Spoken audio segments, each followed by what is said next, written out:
नमस्कार, स्वागत है आप सभी का डीडी न्यूज के इस खास बुलेटिन एक्सप्रेस 100 में, जहां हम आपके लिए लेकर आते हैं राजनीति, मनोरंजन, देश दुनिया, खेल और व्यापार जगत की सभी बड़ी खबरों को एक्सप्रेस यानी कि फटाफट अंदाज में। आपके साथ मैं हूं संध्या शर्मा। तो देखिए खबरें तेज रफ्तार से। प्रधानमंत्री नरेंद्र मोदी आज मध्य प्रदेश में इंदौर के हुकुमचंद कारखाने के श्रमिकों को वर्चुअल रूप से किया संबोधित। कहा, मोदी की गारंटी हर जगह पहुंच रही है, सभी लोग इसका फायदा उठाएं। इंदौर के हुकुमचंद कारखाने के लगभग 5000 श्रमिकों को लगभग 30 वर्ष से भी अधिक समय से बकाया 224 करोड़ रुपए की धनराशि मिली। प्रधानमंत्री नरेंद्र मोदी ने मध्य प्रदेश के खरगोन जिले में 60 मेगावाट के सौर ऊर्जा संयंत्र की आधारशिला रखी। महामना पंडित मदन मोहन मालवीय की 162वीं जयंती पर प्रधानमंत्री नरेंद्र मोदी आज दिल्ली में पंडित मदन मोहन मालवीय की संकलित रचनाओं के 11 खंडों की पहली श्रृंखला का विमोचन करेंगे। महामना पंडित मदन मोहन मालवीय की 162वीं जयंती पर संविधान सदन के केंद्रीय कक्ष में पीएम मोदी, लोकसभा अध्यक्ष ओम बिरला समेत कई मंत्रियों ने दी श्रद्धांजलि। पूर्व प्रधानमंत्री अटल बिहारी वाजपेयी की जयंती पर देश भर में आज मनाया जा रहा है सुशासन दिवस। राष्ट्रपति द्रौपदी मुर्मू ने नई दिल्ली में सदैव अटल पर पूर्व पीएम अटल बिहारी वाजपेयी को उनकी जयंती पर दी श्रद्धांजलि। उपराष्ट्रपति जगदीप धनखड़ ने सदैव अटल पर पूर्व प्रधानमंत्री अटल बिहारी वाजपेयी को पुष्पांजलि अर्पित की। प्रधानमंत्री नरेंद्र मोदी ने नई दिल्ली में सदैव अटल पर पूर्व पीएम अटल बिहारी वाजपेयी को उनकी जयंती पर श्रद्धांजलि दी। पूर्व प्रधानमंत्री अटल बिहारी वाजपेयी को उनकी जयंती पर संविधान सदन के केंद्रीय कक्ष में पीएम मोदी, लोकसभा अध्यक्ष ओम बिरला समेत कई मंत्रियों ने दी श्रद्धांजलि। उत्तर प्रदेश के मुख्यमंत्री योगी आदित्यनाथ ने लखनऊ में पूर्व प्रधानमंत्री और भारत रत्न अटल बिहारी वाजपेयी को उनकी 99वीं जयंती पर पुष्पांजलि अर्पित की। केंद्रीय मंत्री गजेंद्र सिंह शेखावत ने जोधपुर में अटल जी की जयंती पर स्वच्छता अभियान में भाग लिया। केंद्रीय मंत्री डॉक्टर जितेंद्र सिंह आज सुशासन दिवस पर आईजीओटी कर्मयोगी प्लेटफॉर्म के 3 नए फीचर्स को करेंगे लॉन्च। मध्य प्रदेश में मुख्यमंत्री डॉक्टर मोहन यादव की कैबिनेट का विस्तार आज दोपहर 3:30 बजे होगा शपथ ग्रहण समारोह। 20 के करीब मंत्री लेंगे शपथ। MP CM doctor Mohan Yadav ने राज्यपाल मंगूभाई छगन भाई पटेल को शपथ लेने वाले मंत्रियों की सूची सौंपी। बाद में कहा, नया मंत्रिमंडल सरकार गठन के साथ प्रदेश के बेहतरी के लिए करेगा काम। उपराष्ट्रपति जगदीप धनखड़ ने कांग्रेस अध्यक्ष मल्लिकार्जुन खड़गे को आज अपने आवास पर किया आमंत्रित। संसद में व्यवधान और विपक्षी सांसदों के निलंबन के मुद्दे पर हो सकती है बातचीत। विदेश मंत्री डॉक्टर एस जयशंकर की रूस की 5 दिवसीय यात्रा आज से 29 दिसंबर तक रहेंगे रूस के दौरे पर। डॉक्टर एस जयशंकर रूस के विदेश मंत्री सर्गेई लावरोव और रूस के उप प्रधानमंत्री और उद्योग वाणिज्य मंत्री डेनिस मांटुरोव से करेंगे मुलाकात। सर्गेई लावरोव से मुलाकात के दौरान जयशंकर द्विपक्षीय, बहुपक्षीय और अंतर्राष्ट्रीय मुद्दों पर करेंगे चर्चा। विदेश मंत्री अपने रूस के दौरे पर मॉस्को और सेंट पीटर्सबर्ग जाएंगे। ये साल 2023 में किसी बड़े भारतीय नेता की पहली रूस यात्रा है। थल सेना प्रमुख जनरल मनोज पांडे आज जम्मू कश्मीर का करेंगे दौरा। सूत्रों के अनुसार रक्षा स्थिति और आतंकवाद विरोधी अभियानों की करेंगे समीक्षा। जम्मू कश्मीर के राजौरी पुंछ में सेना का सर्च ऑपरेशन जारी, मोबाइल इंटरनेट सस्पेंड। उपराष्ट्रपति जगदीप धनखड़ के निमंत्रण पर बोले कांग्रेस अध्यक्ष मल्लिकार्जुन खड़गे, सभापति धनखड़ से नहीं मिल सकता, दिल्ली से बाहर हूं। टीएमसी सांसद कल्याण बनर्जी ने एक बार फिर की उपराष्ट्रपति की नकल, कहा 1000 बार करूंगा।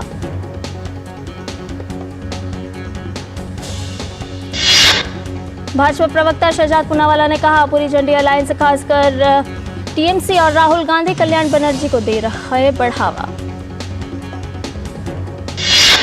केंद्रीय मंत्री धर्मेंद्र प्रधान ने कल्याण बनर्जी के फिर से नकल उतारने पर कहा, ममता बनर्जी के कारण टीएमसी का घमंड चरम पर। भाजपा सांसद मनोज तिवारी ने कल्याण बनर्जी के मुद्दे पर कहा, कल्याण बनर्जी और राहुल गांधी जैसे लोगों की जुगलबंदी को लोगों ने समझ लिया है। तेलंगाना के राज्यपाल तमिलसाई सौंदरराजन ने तमिलनाडु में आई बाढ़ पर कहा, तमिलनाडु की सरकार को उचित एहतियाती कदम चाहिए थे उठाने।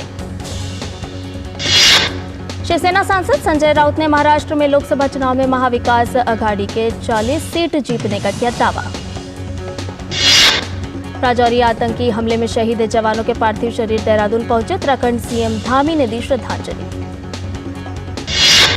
छत्तीसगढ़ के मुख्यमंत्री विष्णुदेव साय ने रायपुर में कहा, 12 लाख से ज्यादा किसानों के अकाउंट में आज 2 साल का करीब 3700 करोड़ रुपए के बकाये राशि भेजी जा रही है।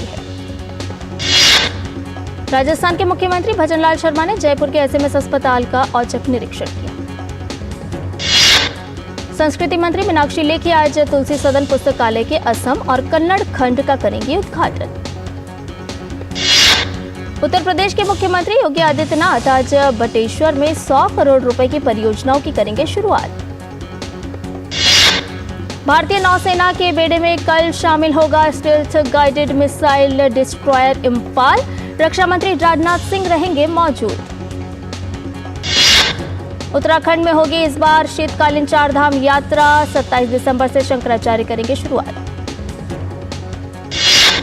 देश भर में क्रिसमस पर्व की धूम, प्रेम, दया और शांति का संदेश देने वाले प्रभु यीशु का जन्मदिन आज। राष्ट्रपति द्रौपदी मुर्मू ने क्रिसमस की देशवासियों को दी बधाई, कहा क्रिसमस पर्व प्रेम और सद्भावना का देता है संदेश। उपराष्ट्रपति जगदीप धनखड़ ने क्रिसमस की दी बधाई, कहा जीसस क्राइस्ट का जीवन सद्भाव, क्षमा, प्रेम और सहानुभूति का प्रतीक। सुप्रीम कोर्ट में आज क्रिसमस के मौके पर आयोजित हुआ कार्यक्रम, प्रधान न्यायाधीश हुए शामिल। भारत के मुख्य न्यायाधीश डीवाई चंद्रचूड़ ने सुप्रीम कोर्ट में क्रिसमस दिवस कार्यक्रम में क्रिसमस कैरोल गाया। बहराइच श्रावस्ती मार्ग पर हुआ भीषण सड़क हादसा, ट्रक बस की टक्कर में 3 लोगों की मौत, 20 घायल। अयोध्या में रेल स्टेशन के निर्माण काम में तेजी, जल्द होगा बनकर तैयार। दिल्ली के तापमान में गिरावट, राष्ट्रीय राजधानी में छाया घना कोहरा। हरियाणा के अंबाला में आज सुबह घना कोहरा छाया रहा। उत्तर भारत के मैदानी इलाकों में आज सुबह छाया घना कोहरा, उत्तर प्रदेश और बिहार में घना कोहरा देखने को मिला। बारिश के साथ होगा नए साल का आगाज, दिल्ली समेत उत्तर पश्चिम भारत में बारिश का पूर्वानुमान। दिल्ली के करावल नगर में सीट कवर के गोदाम में लगी आग, दमकल की 15 गाड़ियों ने आग पर पाया काबू। दिल्ली के स्वास्थ्य मंत्री सौरभ भारद्वाज ने बुराड़ी अस्पताल से यौन उत्पीड़न की एक घटना सामने आने के बाद मुख्य सचिव से पुलिस द्वारा सख्त कार्रवाई सुनिश्चित करने को कहा है। छत्तीसगढ़ के दंतेवाड़ा सुकमा में सुरक्षा बलों ने मुठभेड़ में 3 नक्सलियों को मार गिराया।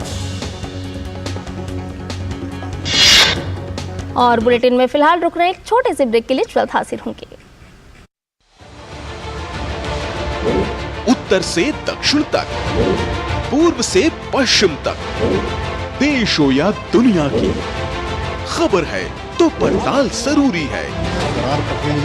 देखिए हमारे साथ मेरे पीछे भारत की सबसे एजेंडा भारत का रहा है और किस तरह से एक नई शुरुआत इस वक्त लोगों को अगर स्वरोजगार से अपने को इसमें सोमवार से शुक्रवार दोपहर 3 बजे सिर्फ डीडी न्यूज पर। और ब्रेक के बाद एक्सप्रेस 100 में आपका एक बार फिर से स्वागत है। राष्ट्रीय कृषि और ग्रामीण विकास बैंक 50 से अधिक किसान उत्पादक संगठनों के उत्पादों को बढ़ावा देने के लिए 3 दिवसीय कृषि प्रदर्शनी आयोजित करेगा। नाबार्ड ने एक बयान में कहा है कि दिल्ली हाट में आयोजित होने वाली प्रदर्शनी में 21 राज्यों के एफपीओ की भागीदारी होगी। नाबार्ड के बयान अनुसार प्रदर्शनी में भारत सरकार की 10,000 एफपीओ की प्रमुख योजनाओं के तहत नाबार्ड और लघु किसान कृषि व्यवसाय गठजोड़ द्वारा समर्थित एफपीओ शामिल होंगे, जो जैविक और मोटा अनाज आधारित कृषि उत्पादों की एक विस्तृत श्रृंखला पेश करेंगे। भारत अमेरिका व्यापार नीति मंच की यहां जनवरी में होने वाली बैठक में वीजा, कृषि व्यापार को बढ़ावा देने और अमेरिका की सामान्यीकृत प्राथमिकता प्रणाली के तहत लाभ बहाल करने के मुद्दों पर चर्चा हो सकती है। वित्त वर्ष 2024 में अप्रैल और नवंबर के बीच कोयला आधारित बिजली उत्पादन 8.38% बढ़कर 779.1 बिलियन यूनिट हो गया।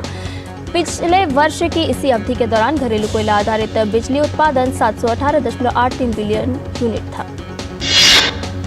ग्रामीण मांग में बढ़ोतरी, बिक्री में वृद्धि और अनुकूल जिंस कीमतों की वजह से देश का एफएमसीजी उद्योग नए साल में दहाई अंक में वृद्धि के लिए तैयार है। एफएमसीजी क्षेत्र में रोजमर्रा के इस्तेमाल वाली वस्तुएं शामिल है।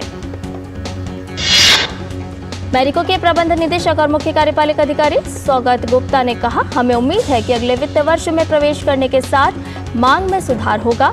एफएमसीजी कंपनियां नवाचार और प्रीमियम उत्पादों को आगे बढ़ाएगी और ग्रामीण वितरण की गुणवत्ता बढ़ाने पर उल्लेखनीय निवेश किया जाएगा।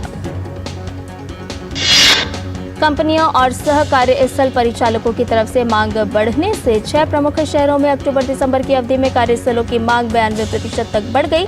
संपत्ति सलाहकार कंपनी कॉलियर्स इंडिया ने एक रिपोर्ट में जानकारी दी है। फिनटेक स्टार्टअप पेटीएम ने साल 2023 खत्म होने से पहले अपने कर्मचारियों को तगड़ा झटका दे दिया है। खबरों के अनुसार पेटीएम की पेरेंट कंपनी कम्युनिकेशंस ने 1000 से ज्यादा कर्मचारियों की छटनी की है। भारतीय कंपनियां साइबर जोखिम को सबसे बड़ा खतरा मानती है। यही वजह है कि अब भारतीय कंपनियां साइबर सुरक्षा को मजबूत करने पर खासा ध्यान दे रही है। 2022 से इसकी तुलना करें तो 2023 में साइबर सुरक्षा तीसरे स्थान की जगह पहले स्थान पर पहुंच गई है। भारतीय रिजर्व बैंक ने ठाणे जिला केंद्रीय सहकारी बैंक पर 2 लाख रुपए का जुर्माना लगाया है। ये जुर्माना इसलिए लगाया गया क्योंकि बैंक ने नियमों को नजरअंदाज करते हुए अपने ही बैंक के डायरेक्टर को लोन दिया। आरबीआई की तरफ से chief general manager Yogesh Dayal ने जानकारी दी। विदेशी पोर्टफोलियो निवेशकों ने इस महीने अब तक भारतीय शेयर बाजारों में 57,300 करोड़ रुपए से अधिक का निवेश किया है। भारत में कच्चे इस्पात का उत्पादन इस साल नवंबर में 11.4% की वृद्धि के साथ 1.17 करोड़ टन रहा। प्रवर्तन निदेशालय ने चीनी स्मार्टफोन निर्माता वीवो और कुछ अन्य के खिलाफ धन शोधन के आरोप में चल रही जांच के तहत 3 और लोगों को गिरफ्तार किया है। म्यूचुअल फंड उद्योग ने पिछले साल के निराशाजनक प्रदर्शन से उबरते हुए इस साल जोरदार वापसी की है और इसके परिसंपत्ति आधार में 9 लाख करोड़ रुपए की उल्लेखनीय वृद्धि की है। 2030 तक भारत में सालाना 1 करोड़ इलेक्ट्रिक वाहनों की होगी बिक्री। ईवी उद्योग में पकड़ेगी रफ्तार। नाइजीरिया के उत्तर मध्य राज्य में हुए एक हमले में 16 लोग मारे गए हैं। हमले की यह घटना मुशु गांव में सामने आई है जिसमें 16 लोगों की जान गई है। फ्रांस से भारतीयों समेत 303 यात्रियों के साथ आज उड़ान भरेगा विमान। मानव तस्करी की आशंका के बीच रोका गया था प्लेन। इजराइल ने गाजा में शरणार्थी शिविर को बनाया निशाना। हवाई हमले में 70 से अधिक लोगों की मौत। इजराइल ने हमास के 200 ठिकानों पर किए हमले। 166 फिलिस्तीनी मारे गिरे और 14 इजरायली सैनिकों की भी हुई मौत। इजराइल के प्रधानमंत्री बेंजामिन नेतन्याहू ने कहा कि इजरायली सेना गाजा पट्टी में गहराई तक जा रही है। पाकिस्तान के पश्चिमोत्तर प्रांत खैबर पख्तूनख्वा के एक घर में आग लगने के बाद एक ही परिवार के 9 लोगों की जलकर मौत हो गई।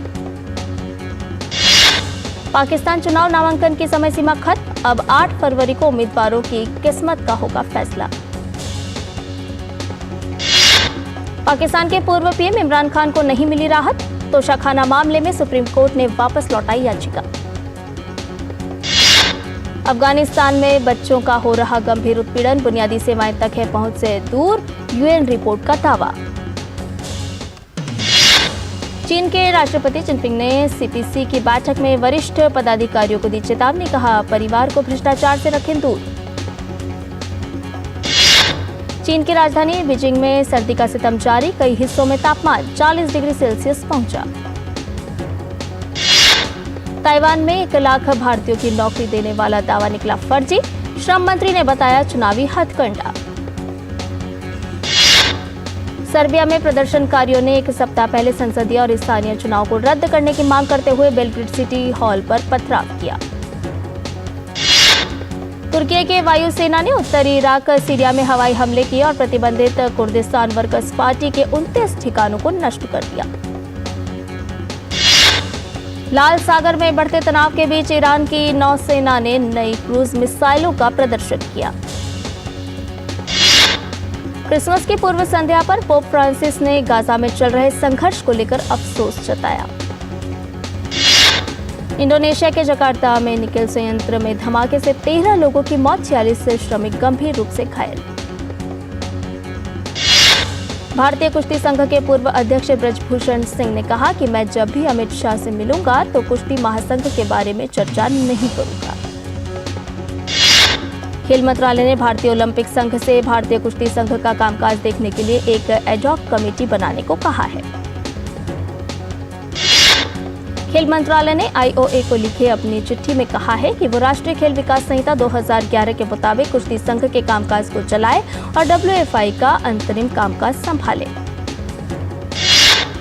इससे पहले भारतीय खेल मंत्रालय ने नवनिर्वाचित भारतीय कुश्ती संघ की गतिविधियों को निलंबित कर दिया था। हाल ही में कुश्ती महासंघ का चुनाव हुआ था, जिसमें संजय सिंह को अध्यक्ष चुना गया था। वहीं कुश्ती संघ के अध्यक्ष संजय सिंह ने भारतीय कुश्ती संघ की गतिविधियों के निलंबन के कारणों की बात करते हुए कहा कि अंडर 15 और अंडर 20 के नेशनल्स का आयोजन करने का फैसला सभी राज्य संघों के साथ विमर्श करके लिया गया था। संजय सिंह ने कहा कि वे और एग्जीक्यूटिव कमेटी के सदस्य प्रधानमंत्री और खेल मंत्री से मिलकर निलंबन हटाने की मांग करेंगे।